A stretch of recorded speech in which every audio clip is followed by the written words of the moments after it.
we have to take out the power steering on a 2010 Equinox, Chevy Equinox, and how to change the rack and pinion. Okay, so basically what we have is the rack and pinion that I take out with the motor. So I'm just going to give you a rundown the things you need to do to take it out and the easiest way to take it out, because on the car it's hard to show every nuts and bolt, but I'm just going to explain the step for you to take it out if you ever try to or you want to do change the rack and pinion or change the motor, for example. So this is the rack and pinion and this is the motor. So the first thing you're going to be doing if you want to try this, you have to jack up the car if you have a lift or you don't have a jack, and you have to get it on a safe place, like you put some stand underneath it or something like that. And you're going to remove your wheels. You're going to disconnect your tie rods, outer tie rods, and you can disconnect your stabilizer links, because you have to remove the stabilizer bar. So that's the first step you're going to be taking. Then the second step, what you're going to be doing, you're going to go to your release your stabilizer links, then you lose the stabilizer bar, and then you're going to be taking out the 6 bolt that hold the engine, the frame of the engine, which is a number 18 and 215 on each side, 118 and 215 on the other side, the same. Remove those screws. Your frame is going to drop about 1/2 inch. Okay, so what you're going to be doing with a 1/2 inch space, you're going to start to loose out your stabilizer bar. Because the bar is blocking the motor. Alright, so you can take out the motor, you can lose the screw from the motor, but you cannot remove the motor because the stabilizer bar is right there. So you're going to release the stabilizer bar, and then you're going to slip the bar out. Try to take it out. You wind it a little bit until you can get it out and you have access to the motor. But very importantly, you have the right torque for these screws. Okay,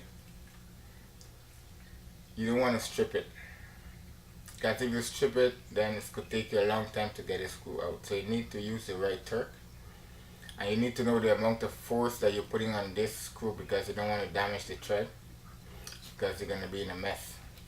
So sometimes these are aluminum, and aluminum is sometimes when it's really corroded and stuff like that, it's very hard to take the screw out. So what you're going to be doing in that case, if you find you don't want to pull it too much to straight it, you can put some heat. Put it electric, you don't want to put too much heat there. You can take an extension with a hammer and try to tap on the screw, right? Because when you tap on the screw, what you're doing, you're releasing the rust from the thread, you know, so you're going to give it a little bit of releasing. So then when you're going to try again, you're going to try to take the nuts out. Okay, so when you get the nuts out, you're going to, before you do that, you're going to disconnect your wire. You have 3 wires that plugs to this motor here. Okay, you're going to disconnect the 3 wires, and then you're going to go ahead of removing your motor. It's 3 screws on the motor. So when you release those 3 screws, you're going to pull your motor out. You're going to wind it and pull at the same time. It's going to come apart. Okay, so this is your motor here. So that goes if you have to change just the motor. That's the procedure, just the motor, because you already get there. But now if you have to change the rack and pinion itself, then you have to go further now. Alright, so what you're going to be doing, now you're going to put a jack to hold up the frame, because you're going to have one engine mount which is going to be in the way. So it's have 3 15 screws on the top. You have to release those 3 screws, and you have an 18 screw that goes across. So when you start to release those screws, your frame is going to drop now, because that's what holding up the frame to give you an next 2 or 3 inches down. Okay, so before you release the frame, what you want to do, you want to go in your car, you want to put your steering straight, and you want to get to the steering knuckle to release the bolt here. Okay, so you need to get this bolt out, so when the steering come down, it's going to slip out, or you have to give it a tap to take it out. Okay, So then you continue with your engine mount, release the 3 screw, which is 315, and you release the main screw that goes across, which is number 18 screw. It's a bolt, sorry. So when you take those out, the engine mount is going to come out and you're going to have big clearance so you can pass here, because without taking out the mount you cannot remove this because it's black and the mount is right here, so there's no way it's going to pass. So when you get the mount out, then you have enough space now to slip out your stabilizer bar, or you just move it out of the way. Then you release the 2 bolts on the rack and pinion, the 2 bolts that hold the rack and pinion in place. You remove those 2 bolts, which is 18 also, and when you take that out you just have to slip out the rack, and that's the way you remove the rack from an Equinox 2010. So let's say for example now you buy a used one from the scrap, you don't know if they change it or they move it, so it's not going to be in the center, because rack and pinion is something you need to be center, so when you come to align the car it's not too much on one side and you're not going to get enough steering on the other side. So it's very important that when you install the rack and pinion that you can do a measurement.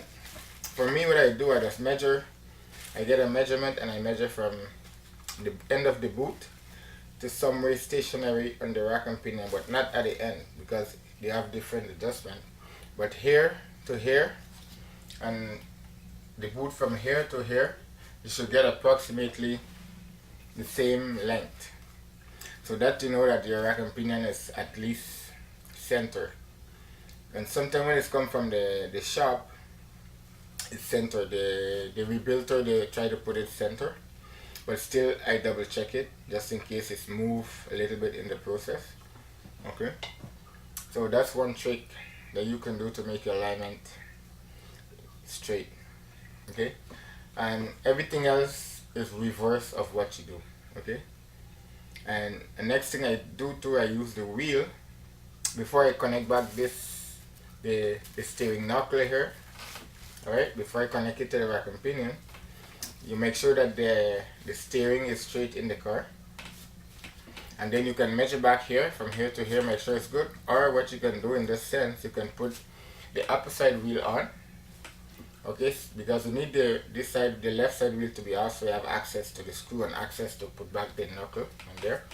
So you can put the wheel back on the car. Okay, if you have all your measurement before when you take it out, you can measure it, pre-measure it, so when you come back you can put it back the same way, and then you can use your eyes, put the wheel back on the right side, and then you can put this straight, and then you can come here and see this line up with the steering, and then you can install it. So this has to be not 100% because you're not gonna get it. It's gonna be off a degree a little bit or something, and that's the easiest way. So you can install your rack and pinion without have to remove it and reset it and come back from alignment, just waste of time. So that's the easy way to install your alignment, your rack and pinion. Okay, so I hope this helped you, and continue with your hard work. So subscribe to my channel for more interesting video, and bye.